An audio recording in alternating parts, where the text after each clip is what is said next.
Welcome to the MasterMind Library. I'm Ferdinand, and we are in Psycho Cybernetics. Today is the 12th episode, and we are in chapter 11. Please like, share, comment. Please play this for people who may need the message. Play this for yourself. Play this for your children. All right. We're going to go ahead and get into chapter 11 today, which is how to unlock your real personality. So let's go ahead and let's move to the slide we need to move to on here.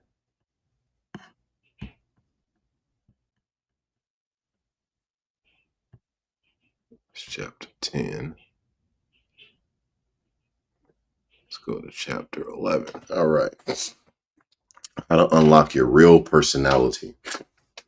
Personality, that magnetic and mysterious something that is easy to recognize but difficult to define, is not so much something that is acquired from without as something that is released from within.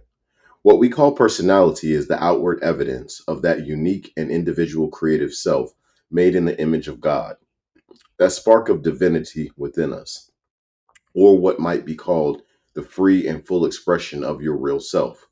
This real self within every person is attractive. It is magnetic. It does have a powerful impact and influence upon other people. We have the feeling that we are in touch with something real and basic, and it does something to us. On the other hand, a phony is universally disliked and detested. Why does everyone love a baby? Certainly not for what the baby can do, or what he knows, or what he has, but simply because of what he is. Every infant has personality plus. There is no superficiality, no phoniness, no hypocrisy. In his own language, which consists of either crying or cooing, the baby expresses real feelings. He says what he means. There is no guile. The baby is certainly honest. He exemplifies nth to the nth degree the psychologic dictum, be yourself. He has no qualms about expressing himself. He is not in the least inhibited. Everyone has personality locked up within them. Every human being has the mysterious something we call personality. When we say that a person has a good personality, what we really mean is that he has freed and released the creative potential within him and is able to express his real self. Poor personality and inhibited personality are one and the same. The person with a poor personality does not express the creative self within. He has restrained it, handcuffed it, locked it up, and thrown away the key. The word inhibit literally means to stop, prevent, prohibit, restrain. The inhibited personality has imposed restraint upon the expression of the real self. For one reason or another, he is afraid to express himself, afraid to be himself, and has locked up his real self within an inner prison. The symptoms of inhibition are many and varied: shyness, timidity, self consciousness, hostility, feelings of excessive guilt, insomnia, nervousness, irritability, inability to get along with others. Frustration is characteristic of practically every area and activity of the inhibited personality. His real and basic frustration is his failure to be himself and his failure to adequately express himself. But this basic frustration is likely to color and overflow into all that he does. Negative feedback is the key to inhibition. The science of cybernetics gives us a new insight into the inhibited personality and shows us the way toward disinhibition, freedom, and how to release our spirits from self-imposed prisons. Negative feedback in a servo mechanism is equivalent to criticism. Negative feedback says, in effect, you are wrong. You are off course. You need to take corrective action to get back on the beam. The purpose of negative feedback, however, is to modify response and change the course of forward action, not to stop it altogether. If negative feedback is working properly, a missile or a torpedo reacts to criticism just enough to correct course and keeps going forward toward the target. This course will be, as we have previously explained, a series of zigzags. However, if the mechanism is too sensitive to negative feedback, the servo mechanism overcorrects instead of progressing toward the target. It will perform exaggerated lateral zigzags or stop all forward progress altogether. Our own built in servo mechanism works in the same way. We must have negative feedback in order to operate purposefully, in order to steer our way, or be guided to a goal. Excessive negative feedback equals inhibition. Negative feedback always says, in effect, stop what you're doing or the way you're doing it and do something else. Its purpose is to modify response or change the degree of forward action, not to stop all action. Negative feedback does not say stop, period. It says what you are doing is wrong, but it does not say it is wrong to do anything. Yet, where negative feedback is excessive, or where our own mechanism is too sensitive to negative feedback, the result is not modification of response, but total inhibition of response. Inhibition and excessive negative feedback are one and the same. When we overreact to negative feedback or criticism, we are likely to conclude that not only is our present course slightly off beam or wrong, but that it is wrong for us even to want to go forward. A woodsman or a hunter often guides himself back to his automobile by picking out some prominent landmark near his car, such as an extra tall tree which can be seen for miles. When he is ready to return to his car, he looks for his tree or target and starts walking towards it. From time to time, the tree may be lost from his view, but as soon as he is able, he checks course by comparing his directions with the location of the tree.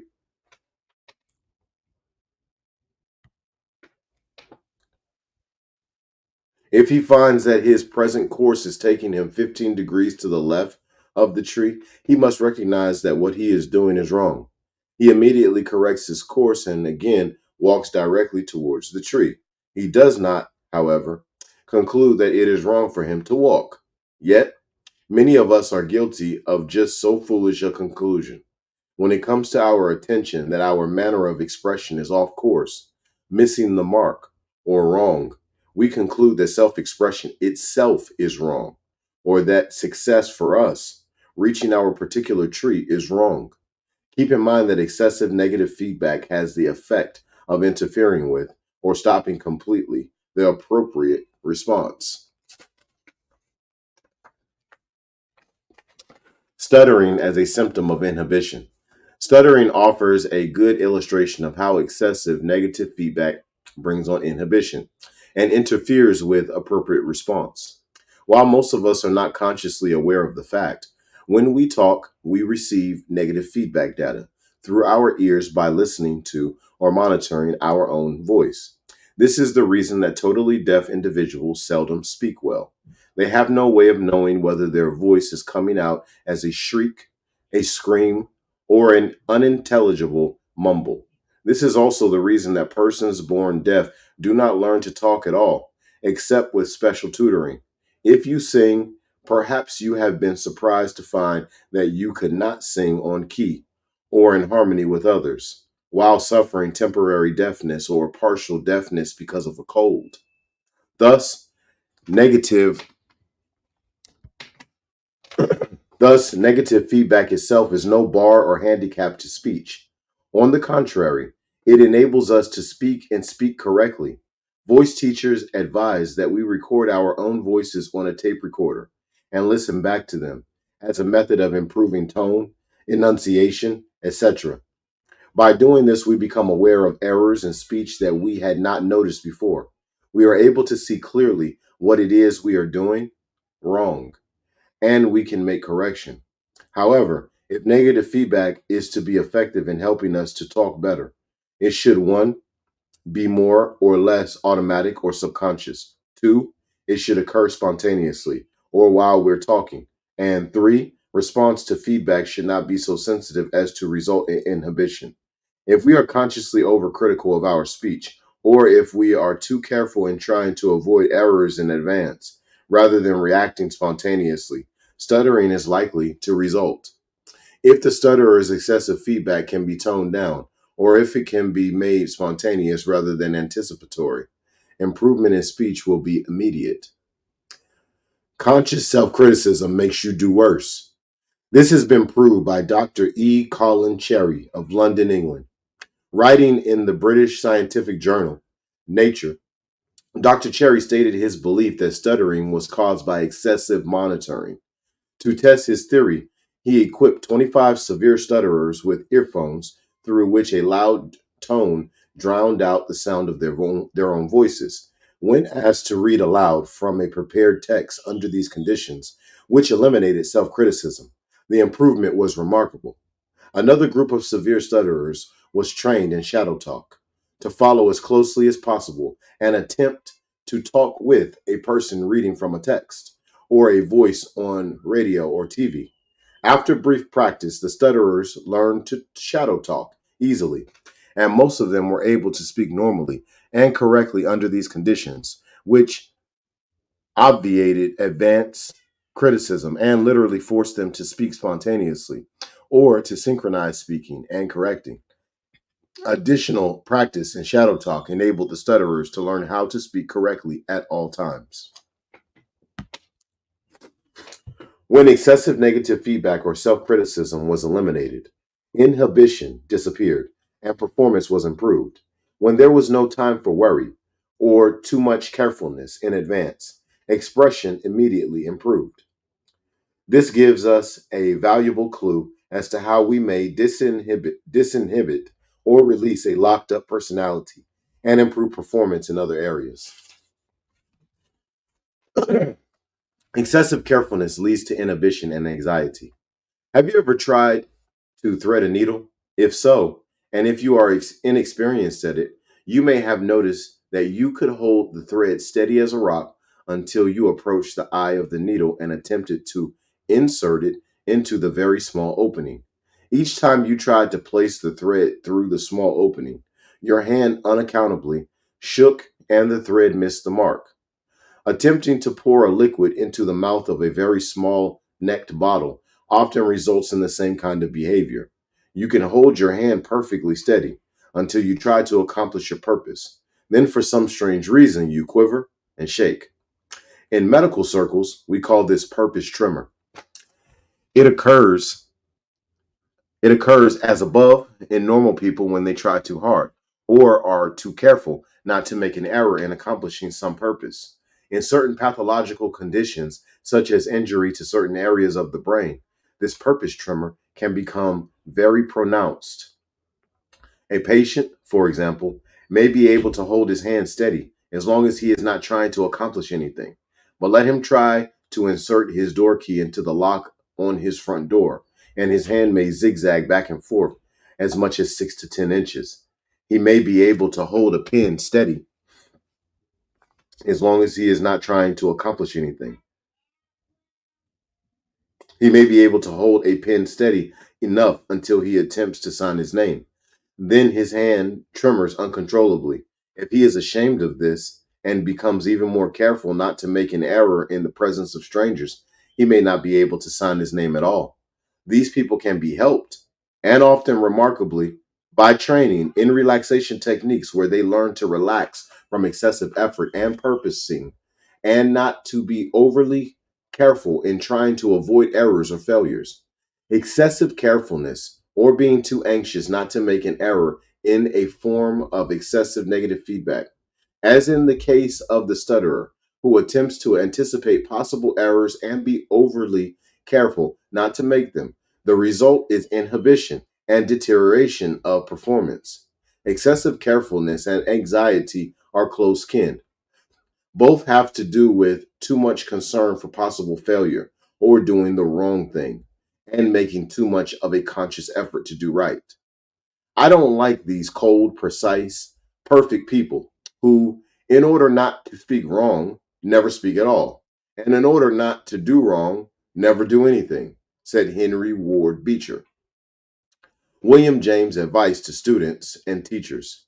Who are the scholars who get rattled in the recitation room? Asked the sage. Those who think of the possibilities of failure and feel the great importance of the act, James continues. Who are those who do recite well? Often those who are most indifferent. Their ideas reel themselves out of their memories of their own accord. Why do we hear the complaint so often that the social life in New England is either less rich and expressive or more fatiguing than it is in some other parts of the world? To what is the fact? To what is the fact, if fact it be, due unless to the overactive conscience of the people, afraid of either saying something too trivial and obvious, or something insincere, or something unworthy of one's into, interlocutor, or something in some way or other not adequate to the occasion. How can conversation possibly steer itself through such a sea of responsibilities and inhibitions such as this? On the other hand, conversation does flourish and society is refreshing and neither dull on the one hand nor exhausting from its effort on the other. Wherever people forget their scruples and take the brakes off their hearts and let their tongues wag as automatically and irresponsibly as they will. They talk much in pedagogic circles today about the duty of the teacher to prepare for every lesson in advance. To some extent, this is useful, but we Yankees are assuredly not those to whom such a general doctrine should be preached. We are only too careful as it is. The advice I should give to most teachers would be in the words of one who is himself an admirable teacher. Prepare yourself in the subject so well that it shall always be on tap. Then in the classroom, trust your spontaneity and fling away all further care.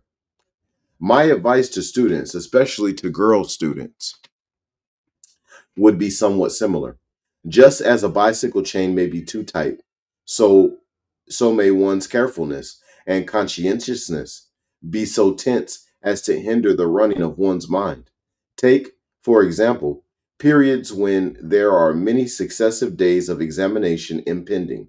1 ounce of good nervous tone in an examination is worth many pounds of anxious study for it in advance.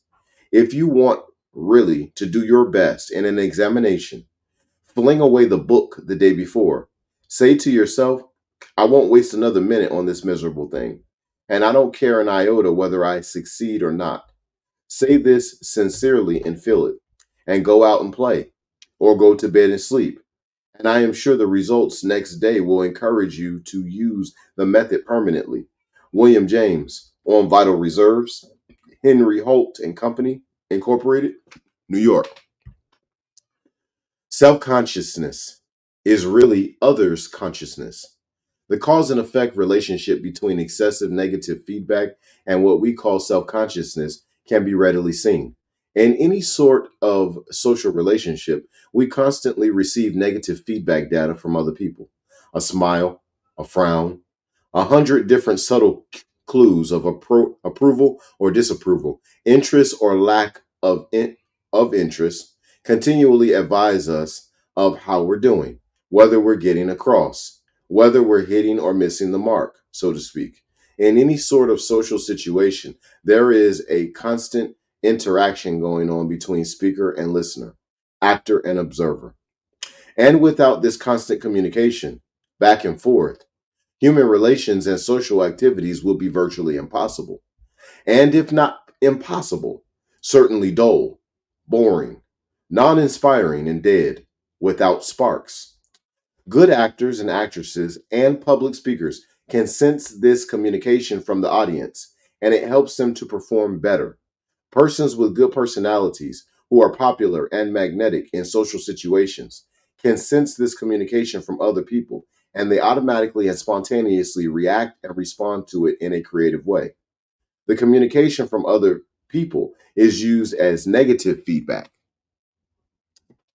and enables the person to perform better socially. Unless a person can respond to this communication from other people, he is a cold fish type, the reserved personality who does not warm up to other people. Without this communication, you become a social dud, the hard to get to know type who interests no one. However, this type of negative feedback, to be effective, should be creative. That is, it should be more or less subconscious and automatic and spontaneous rather than consciously contrived or thought about. What others think creates inhibition. When you become too consciously concerned,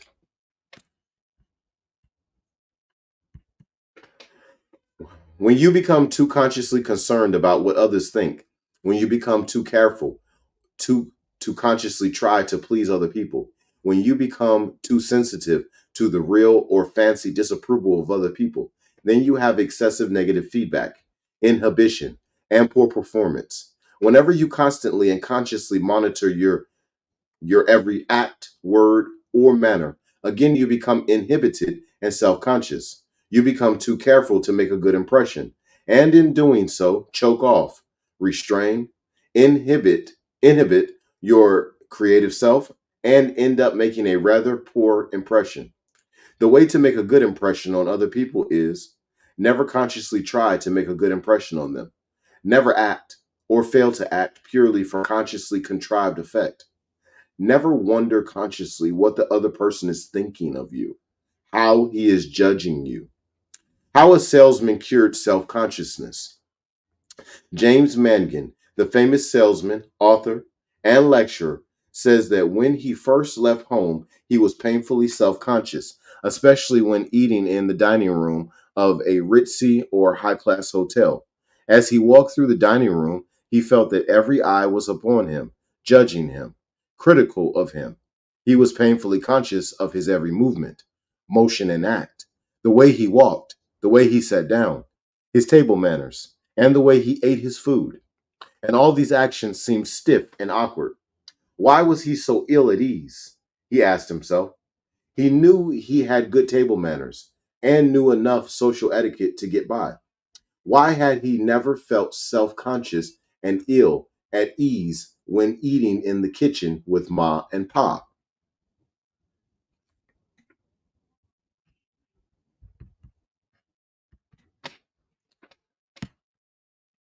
All right, with Ma and Pa. Okay, poise comes when you ignore excessive negative feedback.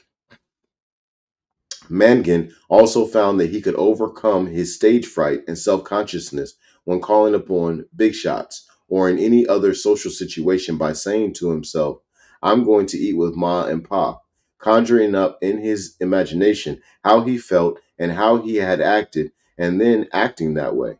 In his book, The Knack of Selling Yourself, Mangan advises salesmen to use the I'm going home to eat supper with my Ma and Pa. I've been through this 1,000 times. Nothing new can happen here.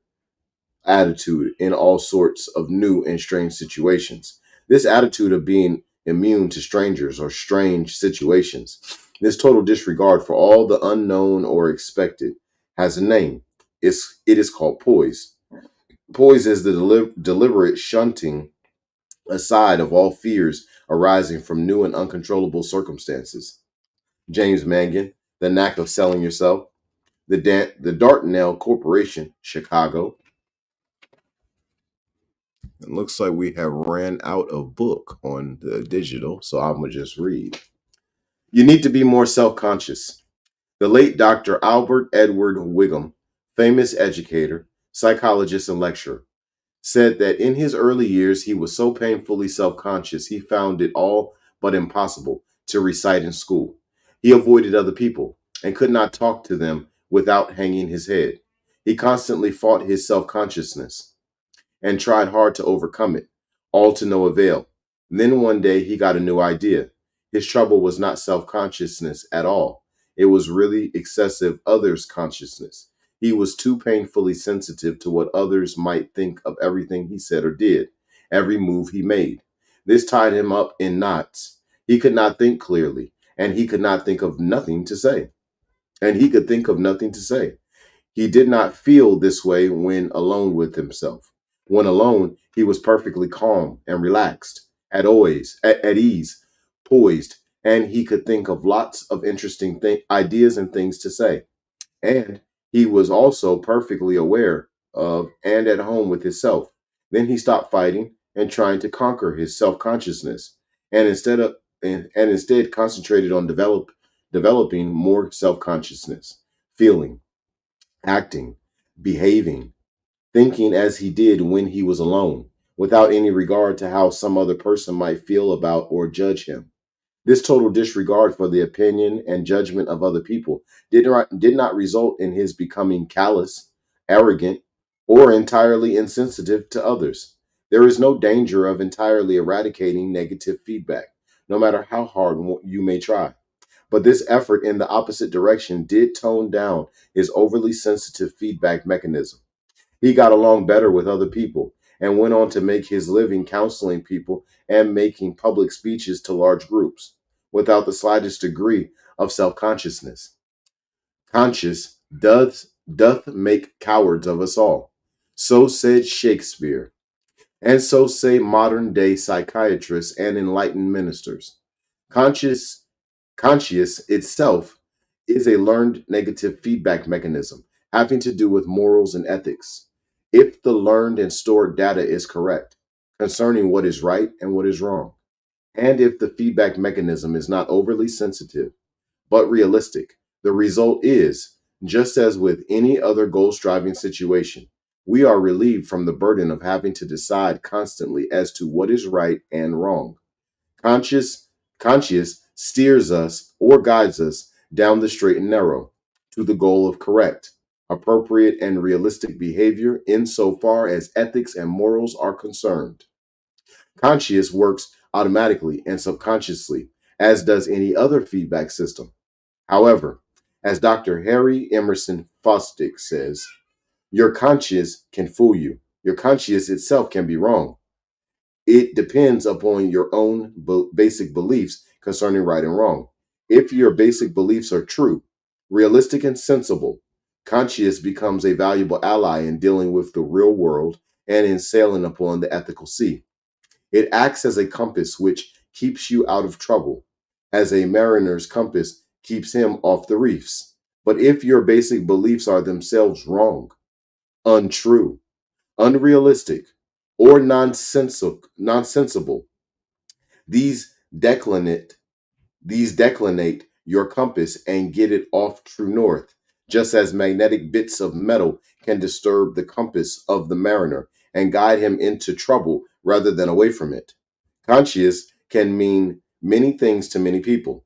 If you are brought up to believe, as some people are, that it is sinful to wear buttons on your clothes, your conscience will bother you when you do.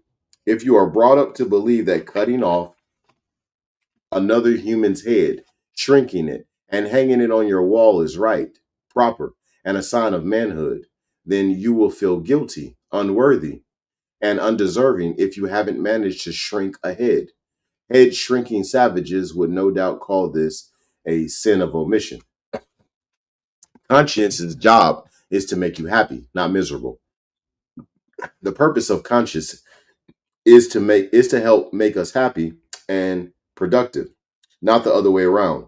But if we are to let our conscience be our guide, our conscience must be based upon truth. It must point to true north. Otherwise, blindly obeying conscience can only get us into trouble rather than out of it, and make us unhappy and unproductive into the bargain. Self-expression is not a moral issue. Much mischief results from our taking a moral position on matters which are not basically moral matters at all. For example, self expression, or lack of it, is not basically an ethical question, aside from the fact that it is our duty to use the talents which our Creator gave us. Yet, self expression may become morally wrong as far as your conscience is concerned.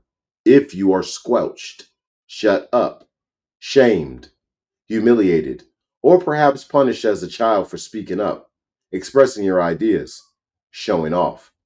Such a child learns that it is wrong to express himself, to hold himself out as having any worthwhile ideas, or perhaps to speak at all. If a child is punished for showing anger, or shamed too much for showing fear, or perhaps made fun of for showing love, he learns that expressing his feelings is wrong. Some children learn that it is sinful or wrong only to express the bad emotions, anger and fear. But when you inhibit bad emotions, you also inhibit the expression of good emotions. And the yardstick for judging emotions is not goodness or badness as such, but appropriateness and inappropriateness. It is appropriate for the man who meets with the bear on the trail to experience fear. It is appropriate to experience anger if there is a legitimate need to destroy an obstacle by sheer force and destructiveness. Properly directed and controlled, anger is an important element of courage. If every time a child comes up with an opinion, he is squelched and put in his place, he learns that it is right for him to be a nobody and wrong to want to be a somebody. Such a distorted and unrealistic conscience does indeed make cowards of us all. We can become overly sensitive and become too carefully concerned with whether we have a right to succeed in even a worthwhile endeavor. We become too carefully concerned about whether or no I deserve this. Many people inhibited by the wrong kind of conscience hold back or take a back seat in any kind of endeavor, even in church activities. They secretly feel it would not be right for them to hold themselves out as a leader or presume to be somebody, or they are overly concerned with whether other people might think they were showing off. Stage fright is a common and universal phenomenon. It becomes understandable when seen as excessive negative feedback coming from a declinated conscience. Stage fright is the fear that we will be punished for speaking up, expressing our own opinion, presuming to be somebody, or showing off. Things which most of us learned were wrong and punishable as children. Stage fright illustrates how universal is the suppression and inhibition of self expression. Disinhibition, disinhibition, a long step in the opposite direction. If you are among the millions who suffer unhappiness and failure because of inhibition, you need to deliberately practice disinhibition. You need to practice being less careful, less concerned, less conscientious. You need to practice speaking before you think instead of thinking before you speak. Acting without thinking instead of thinking or considering carefully before you act. Commonly, when I advise a patient to practice disinhibition and the most inhibited object the most, I am likely to hear something like this. But surely you do not think that we need to exercise no care at all, no concern, no worry about results. It seems to me that the world needs a certain amount of inhibition. Otherwise, we would live like savages and civilized society would collapse. If we express ourselves without any restraint, freely expressing our feelings, we would go around punching people in the nose who disagreed with us. Yes, I say, you are correct. The world does need a certain amount of inhibition, but not you. The key words are a certain amount. You have such an excessive amount of inhibition, you are like a patient running a temperature of 108 degrees, who says, "But surely heat is necessary for health. Man is a warm-blooded animal and could not live without a certain amount of temperature. We all need temperature. Yet you are telling me that I should concentrate completely and entirely on reducing my temperature and ignore completely the danger of not having any temperature." The stutterer, who is already so tied up with moral tensions, excessive negative feedback, self critical analysis, and inhibition that he cannot talk at all, is prone to argue in the same way when told to totally ignore negative feedback and self criticism.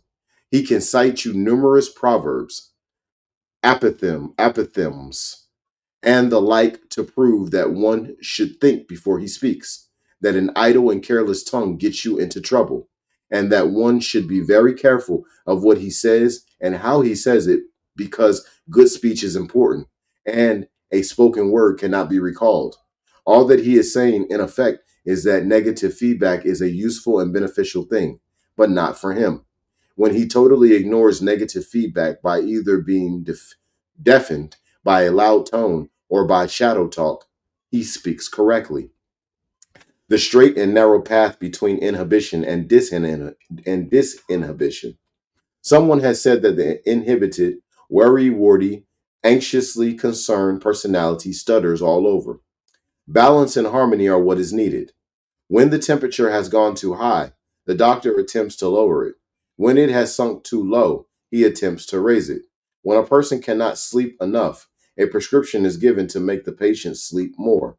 When a person sleeps too much, a stimulant is prescribed to keep him awake, etc. It is not a question of which is best, a hot or cold temperature, or sleepfulness or wakefulness. The cure lies in taking a long step in the opposite direction. Here, the principle of cybernetics enters into the picture again. Our goal is an adequate, self fulfilling, creative personality. The path to the goal is a course between too much inhibition and too little. When there is too much, we correct course by ignoring inhibition and practicing more disinhibition. How to tell whether you need disinhibition. Here are the feedback signals which can tell you whether you are off course because of too much or too little inhibition.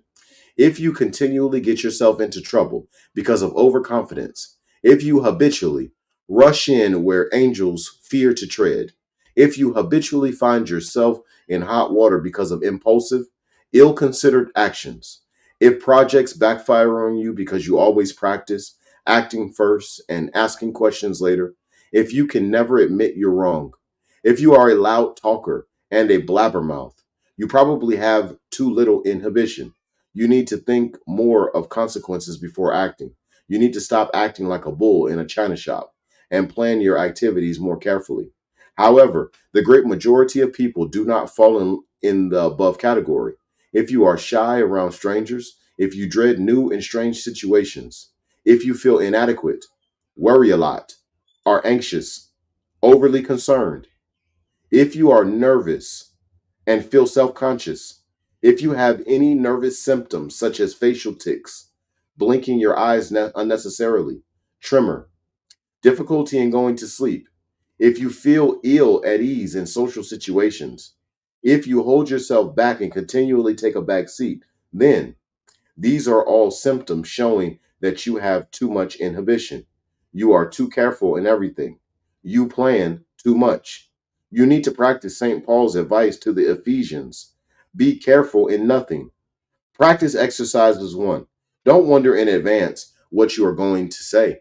Just open your mouth and say it. Improvise as you go along. Jesus advises us to give no thought as to what we would say if delivered up to councils, but that the Spirit would advise us as what to say at the time. Two, don't plan. Take no thought for tomorrow. Don't think before you act. Act and correct your actions as you go along.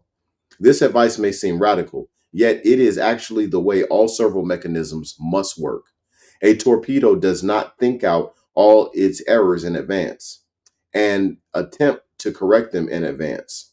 It must act first, start moving toward the goal, then correct any errors which may occur. We cannot think first and act afterwards, said A.N. Whitehead.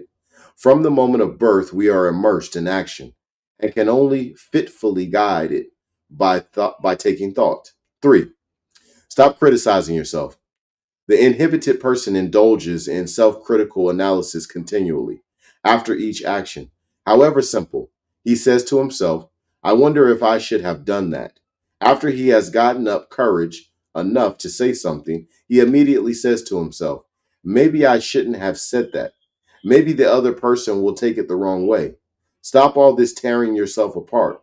Useful and beneficial feedback works subconsciously, spontaneously, and automatically. Conscious self criticism, self analysis, and introspection is good and useful if undertaken perhaps once a year, but as a continual, moment by moment, day by day, sort of second guessing yourself or playing Monday morning quarterback to your past actions, it is defeating. Watch for this self-criticism. Pull yourself up short and stop it. 4. Make a habit of speaking louder than usual. Inhibited people are notoriously soft-spoken. Raise the volume of your voice. You don't have to shout at people and use an angry tone. Just consciously practice speaking louder than usual. Loud talk in itself is a powerful disinhibitor. Recent experiments have shown that you can exert up to 15% more strength and lift more weight if you will shout, grunt, or groan loudly as you make the lift. The explanation of this is that loud shouting disinhibits and allows you to exert all your strength, including that which has been blocked off and tied up by inhibition. 5. Let the people know when you like them. The inhibited personality is as afraid of expressing good feelings as bad ones. If he expresses love, he is afraid it will be judged sentimentally. If he expresses friendship, he is afraid it will be considered fawning or apple polishing. If he compliments someone, he is afraid the other will think him superficial or suspect an ulterior motive. Totally ignore all these negative feedback signals. Compliment at least 3 people every day. If you like what someone is doing or wearing or saying, let them know it. Be direct. I like that, Joe. Mary, that is a very pretty hat. Jim, that proves to me you are a swell person. And if you're married, just say to your wife, I love you, at least twice a day. And that concludes chapter 11. And so chapter 12 is tomorrow, 8 a.m. Do it yourself tranquilizers, which bring peace of mind. All right. So we've got some good information that we got today from Psycho Cybernetics. I really want to thank everybody for being here. And if y'all give me a second, I'm going to get this off the screen. All right. Boom. There we go. Take these names off, and I gotta go. I gotta take my daughter to school. Y'all already know what I do every day, Monday through Friday. So I'm gonna leave y'all with this right here.